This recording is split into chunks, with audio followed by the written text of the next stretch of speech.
आइए वीडियो शुरू करते हैं। जानते हैं घमंड करने वालों के बारे में, कैसे उनका सारा ज्ञान व्यर्थ है।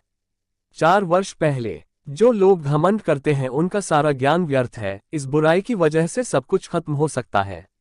रामकृष्ण एक संत के साथ धूनी के पास बैठे थे, तभी एक माली ने धूनी से जलता हुआ लकड़ी का टुकड़ा उठा लिया। इस काम की वजह से संत गुस्सा हो गए और माली को मारने लगे। रामकृष्ण परमहंस से जुड़ी एक प्रेरक कथा प्रचलित है। एक दिन रामकृष्ण परमहंस किसी संत के साथ बैठे हुए थे। ठंड के दिन थे, शाम हो गई थी। तब संत ने ठंड से बचने के लिए कुछ लकड़ियां इकट्ठा की और धूनी जला दी।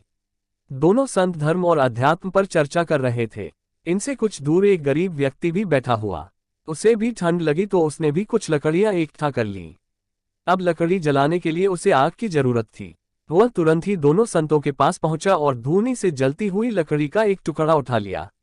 एक व्यक्ति ने संत द्वारा जलाई गई धूनी को छू लिया तो संत गुस्सा हो गए।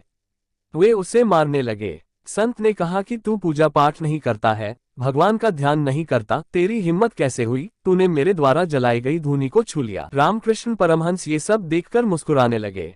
जब संत ने परमहंस जी को प्रसन्न देखा तो उन्हें और गुस्सा आ गया। उन्होंने परमहंस जी से कहा, आप इतना प्रसन्न क्यों हैं?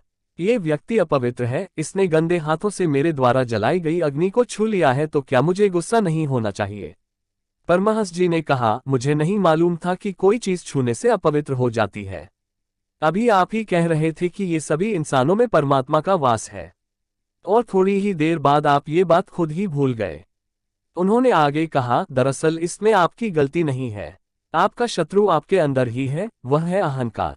घमंड की वजह से हमारा सारा ज्ञान व्यर्थ हो जाता है। इस बुराई पर काबू पाना बहुत मुश्किल है। सीख इस कथा की सीख यह है कि जो लोग घमंड करते हैं उनके दूसरे सभी गुणों का महत्व खत्म हो जाता है। इस बुराई की वजह से सब कुछ बर्बाद हो सकता है, इसीलिए अहंकार से बचना चाहिए।